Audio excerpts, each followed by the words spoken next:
Good morning. It's September 3rd, 2020. This is the Tukwila Fire Department monthly message for September of this year. I've got some notes here that I'm going to use. As you can see, I'm located here on the hill, which was known as, I guess, the 180th Street that came right through this area. And it overlooks our new fire station that's just above my shoulder.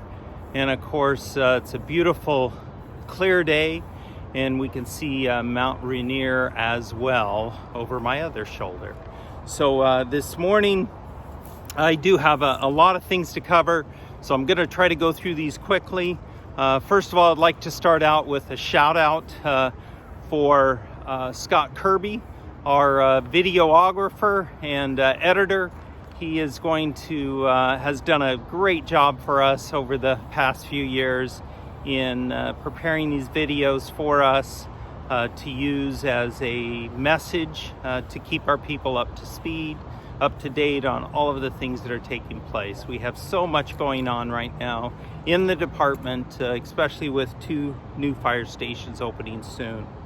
I am sending Scott some photos that he will try to implant into the video so that you can have some visuals as I talk. First of all, September 10th, just a week from today, this fire station above my shoulder will be open. We will be running calls out of this station. It's definitely been something that has been in the works for many, many years. We have a beautiful station. I'm thrilled with the quality of workmanship. In no way are we 100% ready, but that is always the case. There's a few things that punch lists that we're going to have to work through. Some of the doors are sticking and things like that. So you can be rest assured that we will follow up and make sure that all of those things are rectified and are repaired as needed. Come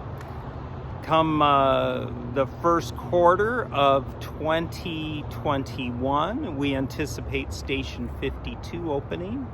I'm sharing a few photos as well of Station 52. I went by there yesterday and took some photos. It's moving along quite well. There is a delay with the elevator, but that will not delay the project.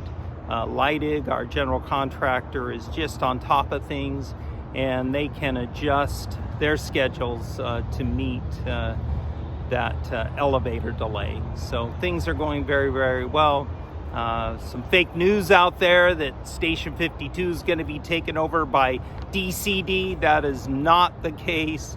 It will be an active fire station. We will run calls out of that station. Station 52 is relocating to that spot there on City Hall campus. So if you hear something contrary to that, please ask whoever is spreading those rumors to stop that.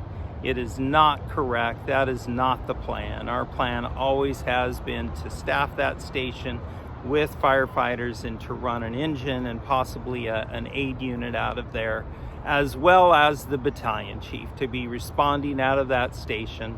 Administrative offices on the 2nd floor. That has worked out really well. Again, I took a tour of that station yesterday and am really pleased. They're polishing the floors I guess yesterday and today and tomorrow. On the 2nd floor, they're looking very, very good. If you take a look at Station 51, which is above my shoulder, the polished floors there will look very similar to what we'll have at Station 52 on both levels at Station 52. Great work by Captain Judkins and Battalion Chief Kaneska on both of these projects. They have a great attention to detail. I'm very fortunate to have them on the team, and look forward to having a replacement for Captain Judkins. With the recent news that she will be taking a position as the Deputy Fire Chief at Mountain View Fire Rescue is exciting. Really excited for her and that great opportunity for her to shine. on a regional basis. I'm thrilled that we will have Dawn on our team as we meet together as chiefs and deputy chiefs in the area. She is going to bring just a great balance to that group. So do want to congratulate her on that and show her support as she is making that move sometime, what I understand, the first part of October. So we still have her for the rest of this month, and she is definitely sprinting to the end. She plans on working a couple of shifts out of this station on engine 351. We are, as I stated, looking to find a replacement for her to assist with getting Station 52 set up and ready to open. And we've talked to Pat Smith. He is interested, so more than likely that's the individual that we'll be putting in that seat to assist us. Access cards. So as of this morning, your access card, just like mine, will have access to Station 51. We do have the COO, which is a certificate of occupancy for the building. That was kind of what the holdup was for all of us to have access. We have access now. Tanya at the garages, or at the fleet services, did update all of our cards. Your card will open a number of the doors at that station. If it has a card reader next to the door, then you know it'll work.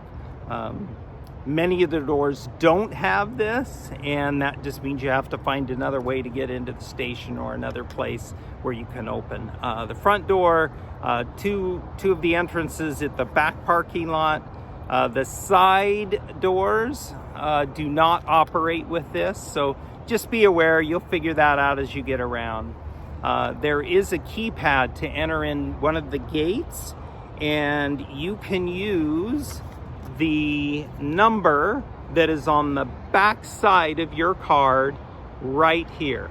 So there is a long digit number here. The last 5 numbers on the back of your card will be your personal code to get into that key, or that keyless entry system. Just punch that number in. No key, no star or pound sign. Just put the 5 numbers in it and it will open. I have tried that, works perfect. Also, the key, your access card works excellent at that same location. You just swipe this by that key enter area, and it will also open that gate. So we have a number of ways that we can get in and get access. Each of you have that ability. I recommend that you carry this card with you at all times when you're on duty. This is your pass to get in. If you get locked out and you don't have your key, it's going to be difficult to get back in. It's definitely another high-level way of providing security for our fire stations and for our personnel. So please make it a habit to carry your city ID with you at all times.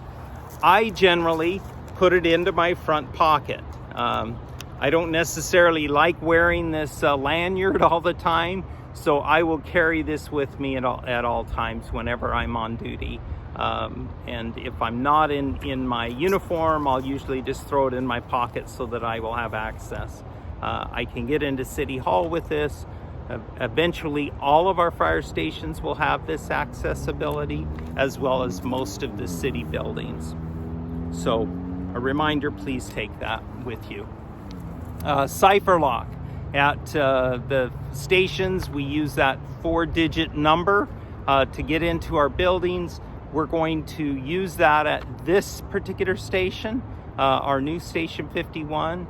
And eventually, as we get into opening Station 52, we'll probably make it a good transition point to change all of our cipher lock numbers. So at the other 2 stations, which will be 53 and 54, sometime in the future, we will adjust all of those cipher locks to be matching numbers like we have done in the past. It's been a number of years. I would say it was about 3 years ago that we changed that. So I think it's time for us to do that. As a heads up, this has been a complaint or a concern from our union, and really a big shout out to President Judkins again, just her ability to work very well with administration, both fire and the city administration. A concern about just security at our fire stations. And we are addressing that. This is one of the ways that we are addressing that. Whenever someone from the city wants to make access to one of the fire stations right now because of COVID-19, we are requiring them to get a hold of the battalion chief. I am strongly considering that we are just going to keep that in effect from now on. It's just a good practice that we don't want those that are outside of the fire department to just make random visits at our fire stations without the battalion chief knowing about it and having a heads up. L&I reports. So again, another reminder, 48 hours. If you have an injury or a suspected injury, I expect you to get those reports done online within 48 hours. The supervisor's report doesn't necessarily have to be done. It's good. It's a good practice to get that done within the 48 hours. But the initial report needs to be done and sent on within 48 hours. If you have questions about that, talk to your supervisor, talk to the battalion chiefs, and they can assist you with that. I've shared this with a few, but I want to be sure that all of you hear this from me. Chief Linton, the police chief, has retired or is planning on retiring October 1st. He has made that announcement to the city admin team 2 days ago, and so I have shared that with a few folks. It's starting to get out there on social media, but I wanted you to hear that from me first. He had a wonderful opportunity, something that has been on his list to accomplish for a number of years, and the opportunity came, and he did not want that to pass him by. So he felt this was the time to retire from Tukwila, and he is taking a manager position at King County over the Veterans Affairs. So I think it's called Veteran Support System. So really something that fits well into who he is, being that he's a retired general from the Army Reserves. Recently, just in the last 2 years, I believe, he is almost tailor-made for that position. So he's very excited about that opportunity. The boat program, next up. Chief Linton and I have worked together on that. Right now, as you know, one of the boats is located at in the parking area underneath the 6300 building. Police are able to deploy that if needed. If we need a boat, we can get a hold of police and they will deploy that. However, our plan is, and talking to Chief Linton and others that are involved in the boat program, we want to educate our city council about how important the boat program is. There is some questions about that, and then to get that second boat up and running. My idea is actually the idea of our people, not necessarily my idea, because I don't know a whole lot about the boat program other than what I've learned since being here. But our good folks here on the fire department have informed me and have educated me about the importance of the boat. I've seen that firsthand, how many times that we have had to deploy for either retrievals or rescue operations there on the river. We have one of the largest rivers in the region that flows right through the middle of Tukwila. It makes sense to have our boat and have our boat in the water ready to deploy within minutes. So we are working on that. Rescue questions, a lot of questions about that. Jason Koneska has really taken the lead in working close with our regional partners and the expectations of that. Our rescue program, as we have known for many years, is looking different. We are responding as squads, the ladder companies across Zone 3. That is what best meets the needs of Zone 3, and so our people will continue to receive the training necessary on duty. As a matter of fact, on September 8th, the ladder will be at training. 3 people from the ladder will be at training during that day, and so that unit will be out of service during that day at training, which is not uncommon with other trainings that we do. We will send 1 or 2 units at a time to training, and so this is a very common practice that's used throughout the zone and has been used at least a number of times that I'm aware of in the past 4 years since I've been here. So we will continue with that practice. This is our financial responsibility is to really balance that the best that we can with the services that we offer to the community. Washington Task Force. A lot of questions towards me about our support of that. We have 6 people, from what I understand, that are part of that Washington Task Force. As a matter of fact, Matt Zuliger is on the bubble right now to be deployed. I've given him permission to deploy. He is part of the team as well as a number of our other people. We want to support that. Training is just another question there. I have had contact with those at the task force, have let them know that our people who are prepared and who are trained up, they definitely are deployable, that we want to continue to support the task force with that. So yes, our people will do that. As far as the additional training for some people that are trying to get spun up, we just cannot afford to pay the overtime for them to go to the training. So that's really the sticking point. I've been having discussions with our union leadership about that, and we're continuing to work on that to see if we can't figure out how we can make that work for our department. Years ago, many of the agencies across the region did not pay overtime for that training.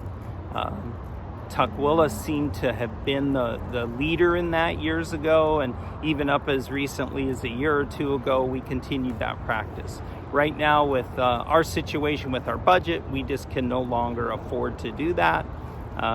We're under a different time and a different situation. So more to come on that, but just know that I support that Washington Task Force and our people that are a part of it. Our automatic fire alarms and the water flow alarms, please continue to do what you've been doing as far as our CAD system, just putting in the notes what your conclusion was to that. If it was a false alarm, just put in false alarm, so that as we are doing the billing on the false alarms, it's very easy for us to look it up, that I don't have to go into the individual reports and do a lot of research. It's just right there on the CAD. So thank you for your efforts. The vast majority of you are doing a great job with that. Obviously, if it was toast or a kitchen smoke that caused the alarm to go off, the system worked appropriately. So we're not going to bill them for that. But for the vast majority of those AFAs, as I have seen, it's because the system needs to be repaired, or that smoke detector has been faulty for a number of months and causing activations. Valleycom dashboard. So Valleycom has come up with a great dashboard for us to use. The battalion chiefs are getting trained up on that. Jason Koneska and I and Ben Rasmussen were on a call yesterday. Great tool. We are going to use that more. We're actually able to go back 30 days and look up our reaction times, our travel times, and overall response times. So that's something we are going to be working on. Be prepared for that. The battalion chiefs will be sharing more with you on that. But one of the things that the whole region is doing, many of our neighbors, they're really pushing that hard, and we have talked about that. We've sent out papers on that over the last probably 2 years or so about our reaction times, and that's of course when the alarm goes off until we go en route. And quite frankly, we have a lot of room for improvement in that area. So look for more reports on that. Look for an increased eye on that time. That is something we can control here at Tukwila, and that is coming. The ballistic vests, another subject. I want you to make sure that you hand in your expired vest to the battalion chiefs. They are keeping those in the conference room. I have requested, actually have required that all of those be turned in. No one will be able to keep those. We are not going to repurpose those for any reason. Again, I've talked very in depth with Chief Linton from our police department about this, and I'm going to turn all those vests over to the police department. They will use those for training and testing purposes. They do not sell those. They do not turn those in for a number of different reasons. And so we are not going to leave those out in the field. We're going to collect all of those. So please, if you have those hidden up somewhere, get them to your battalion chief. When you get your new red vest, please turn in your expired black vest. I appreciate that very much, and your attention to this request. In closing, I want to tell you how proud I am to be the fire chief of Tukwila. We have some of the best employees in the region. You are excellent at your craft. I've watched many of you operate. I've watched many of you with a very caring attitude towards our customers. Thank you for what you do. Thank you for your commitment to the craft that you have been hired to perform here in the city of Tukwila. Take care of yourself and each other, and stay safe out there.